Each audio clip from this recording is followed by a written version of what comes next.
एक शाम प्राची टीवी पर सीरियल देख रही होती है, तभी उसकी सास वहां आती है। अरे सीरियल में तो ऐसे मग्न है जैसे आज रात का खाना पड़ोसी आकर बनाएंगे।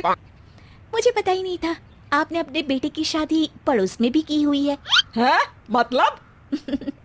मतलब इस घर में सारा काम बहू ही करती है, आप तो सिर्फ खर्राटे मारती हैं। अच्छा जी, फिलहाल तो तुम आराम फरमा रही हो, चलो जाओ, ये मेरे टीवी देखने का समय है। आहा, इसीलिए मुझे भगाया जा रहा है। सॉरी, अब तो बिल्कुल नहीं जाऊंगी। प्राची की इस बात पर दोनों सास बहू के बीच टीवी रिमोट के पीछे बच्चों जैसे छीना झपटी शुरू हो जाती है, जिसके बीच श्लोक भी काम से घर वापस आ जाता है। हाँ, आज मेरी चूहे बिल्ली की जोड़ी किस बात पर झगड़ रही है?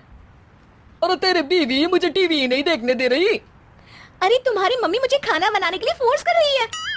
अरे वाह, ऐसे बेतुके रीजन पर तो बच्चे भी झगड़ा नहीं करते। अरे मुझे कुछ मत बोल, सब इसने ही शुरू किया है। हाँ हाँ, जैसे आप तो बहुत दूध की धूली है ना। अरे बस दोनों चुप। प्राची जाओ, खाने की तैयारी करो। और माँ तुम छोड़ो, तुम्हें क्या बोलूं, शांति से अपना सीरियल देखो, मुझे दोबारा लड़ने की आवाज सुनाई नहीं देनी चाहिए।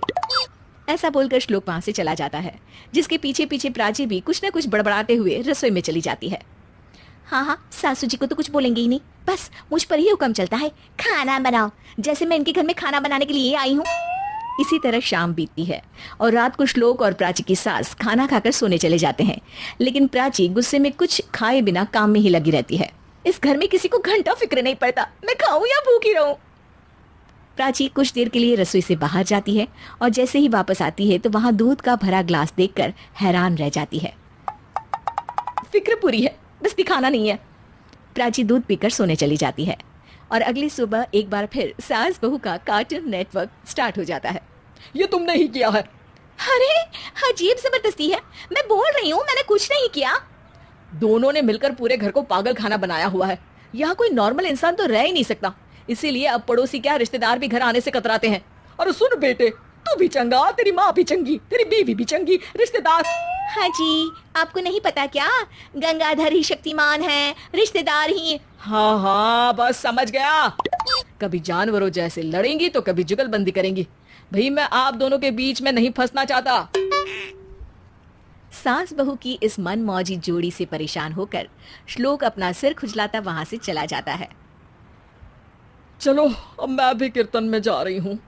इस पर जैसे ही सास कमरे में अपना पर्स लेने जाती है तो वहां नाश्ते की प्लेट रखी देख मुस्कुराने लगती है और नाश्ता करके घर से बाहर निकलते हुए कुछ पैसे टेबल पर रख जाती है, जिसके कुछ देर बाद सिलेंडर वाला घर आता है। ओ मोरी मैया, मैं सिलेंडर के बारे में तो बिल्कुल भूल ही गई थी। घर खर्च के सारे पैसे भी मम्मी के पास है और श्लोक से बोला तो उल्टा 4 बात सुनाएंगे। प्राची ये सोच ही रही होती है कि अचानक उसका चेहरा चमक उठता है और वो घर में आकर इधर उधर देखने लगती है। तभी उसकी नजर टेबल पर रखे पैसों पर पड़ती है, जिन्हें वो सिलेंडर वाले को दे देती है। ये सब श्लोक देख लेता है। अच्छा बेटे, इतना बड़ा घोटाला, सबके सामने मैं तेरी दुश्मन और पीठ पीछे तेरी मेरी यारी। इस पर श्लोक एक प्लान बनाता है और शाम को सब एक साथ बैठे होने पर बोलने लगता है। माँ, तुम दोनों की बहुत लड़ाई होती है, इसलिए मैं सोच रहा हूँ कि प्राची को उसके घर छोड़ाऊं, इससे वो भी खुश रहेगी और तुम भी। अचानक श्लोक की ये बात सुनकर सास बहू शौक से उसकी तरफ देखती हैं। अरे ऐसे कैसे घर छोड़ाओगे, मुझे कहीं नहीं जाना। अरे तुमने बोला नहीं पर मैंने सुन लिया, तुम्हें मम्मी के साथ रहना अच्छा नहीं लगता, मुझे पता है। अरे वो अरे, जब बहू खुद कुछ काम बोले तो वो तुझे सुनता नहीं, और अब जो इसने बोला ही नहीं वो तू समझ गया। जब उसे नहीं जाना तो फिर जबरदस्ती क्यों कर रहा है? अच्छा, फिर आपको मौसी के घर छोड़ाता हूँ। बस अब आप दोनों एक घर में एक छत के नीचे नहीं रह सकती। मैं इस टॉम एंड जेरी की जोड़ी को और नहीं झेल सकता। है? ऐसे कैसे नहीं रह सकते? तुम्हें इतनी दिक्कत है तो तुम्हारा बोरिया बिस्तर पैक कर देती हूँ, लेकिन मम्मी जी कहीं नहीं जाएंगी। बिल्कुल यही सुनना था मुझे। अगर दोनों में इतना ही प्यार है फिर हर वक्त ये लड़ाई का नाटक क्यों करती हो?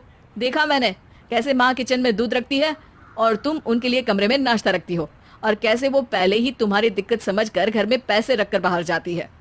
अरे भाई, इतना ड्रामा तो डेली सोप में भी नहीं होता जितना तुम दोनों ने इस घर में फैलाया हुआ है। तू हमें टॉम एंड जेरी बोलता है ना, तो याद कर वो दोनों भी एक दूसरे को बाहर वालों की बुरी नजर से बचाने के लिए हमेशा सबके सामने लड़ते थे, लेकिन अकेले में दिक्कत के समय मदद भी तो करते थे।